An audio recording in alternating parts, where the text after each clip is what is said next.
Quarta dica é que vocês especifiquem o passo a passo para atingir esses objetivos que vocês delimitaram antes. O que é isso? É um dos pontos mais importantes do projeto de vocês, que é a metodologia. A metodologia é o passo a passo, como tem ali na figura.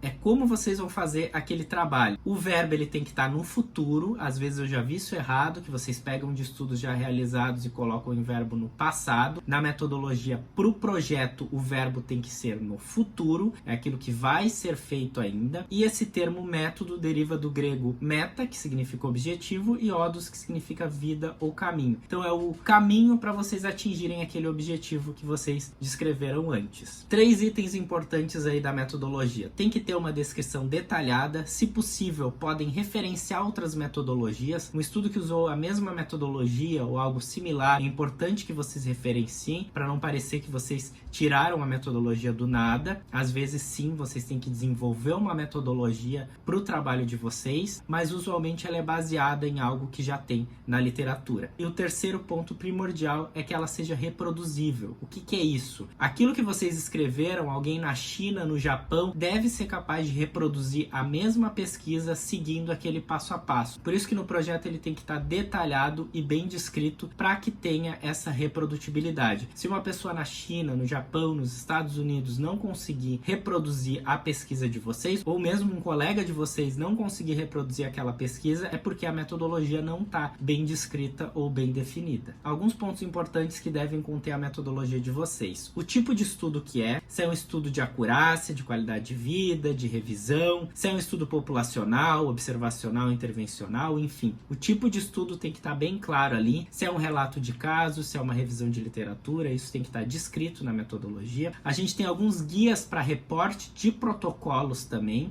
O que são esses guias? Eles vão nortear o que deve ter no protocolo de pesquisa de vocês, que nada mais é do que a metodologia do trabalho de vocês. Para revisão sistemática, a gente tem o Prisma P, por exemplo, que ele diz tudo o que deve ter no protocolo da revisão sistemática, e para ensaio clínico randomizado, a gente tem o Spirit, que também diz o que deve conter o protocolo de um ensaio clínico randomizado. Também deve conter informações éticas dessa metodologia, especialmente se for pesquisa envolvendo seres humanos ou animais. O projeto vai ter que conter o termo de consentimento livre esclarecido e o termo de assentimento, se for um estudo envolvendo menores. Essas informações éticas elas são importantes para os projetos que são submetidos ao Comitê de Ética em Pesquisa. Aqui eu aconselho vocês a olharem as normativas dos comitês de ética, o que eles exigem que tenha o projeto para que vocês coloquem no projeto de vocês e ele seja mais facilmente aprovado nesses comitês. Lembrando que todo estudo que envolva seres humanos, observacionais e experimentais, ele deve ser submetido ao comitê de ética. A metodologia também pode conter o cálculo amostral, que é um ponto bastante importante, especialmente para estudos experimentais, que é um cálculo que deve ser feito para saber quanto de amostra eu preciso pegar, seja de pessoas, seja de amostras laboratoriais, por exemplo, para eu atingir aqueles meus objetivos. A amostra ela deve ser quantitativamente estimada. Usualmente a gente usa outros estudos prévios ou estudos piloto para fazer esse cálculo amostral e garantir que os dados que vocês vão obter com aquele estudo são válidos. Se eu pegar uma amostra muito pequena, esses dados podem não ser representativos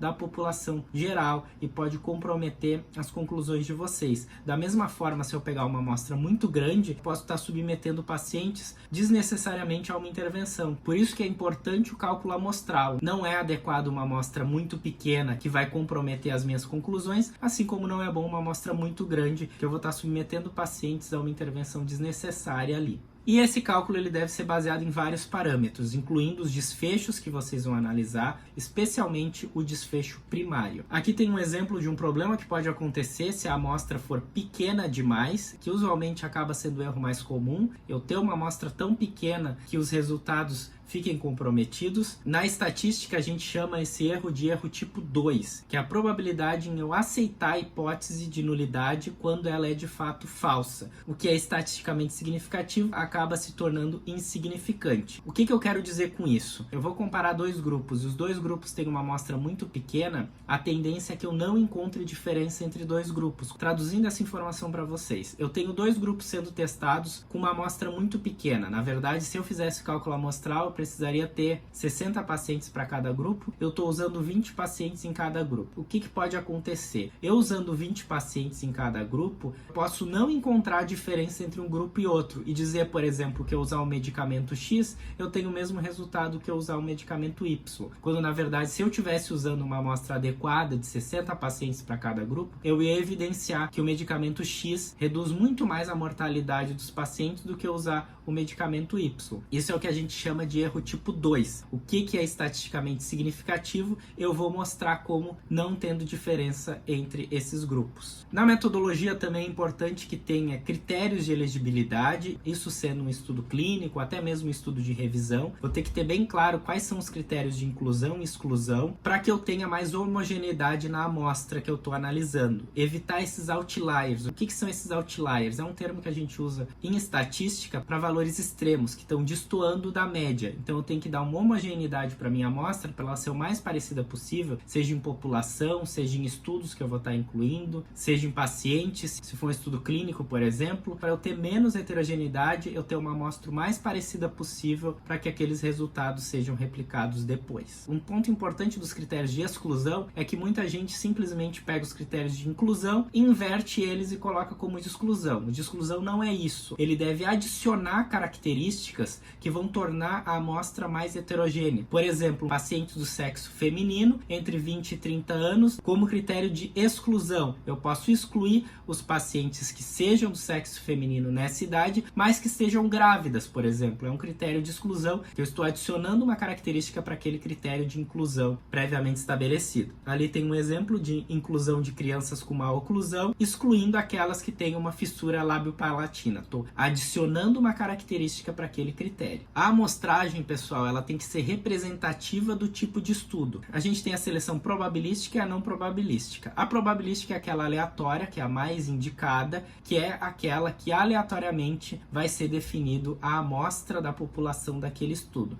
Aí nessa imagem ele mostra bem o que vocês querem com a amostra do estudo de vocês. Vocês querem que essa parcela da população que vocês peguem seja representativa do todo. Se essa amostra ela não for representativa, os resultados da pesquisa de vocês podem ficar comprometidos. A metodologia também deve conter a coleta de dados, que é o conjunto de operações que vocês vão fazer com o objetivo de determinar o valor de uma grandeza. Como que vocês vão coletar esses dados, que equipamentos que vocês vão utilizar, que métodos que vocês vão utilizar. É importante que haja um estudo piloto, que é um estudo prévio àquele estudo principal, em que vocês vão treinar as metodologias, vocês vão ser calibrados para aquelas metodologias, vocês vão testar como que vai ser feito o cegamento, como que vai ser feita a randomização, se ela for realizada no caso. O que é o cegamento? É algum sujeito envolvido na pesquisa, pode ser o paciente, pode ser o examinador, que é o próprio pesquisador, ele não saber aquela intervenção que está sendo feita, o que está sendo analisado ali, dependendo do cegamento que é feito. E o que é o processo de randomização? É o processo que vai garantir que a seleção da amostra ou da intervenção para aquela amostra seja o menos enviesada possível. Na intervenção, por exemplo, pode ser feito por um programa de computador que vai sortear se aquele paciente vai receber a vacina ou vai ser do grupo placebo, que não vai receber a vacina. Pode ser feita por um sorteio no envelope opaco, por exemplo, pode ser usado dado, até moedas de cara ou coroa são utilizadas em algum estudo.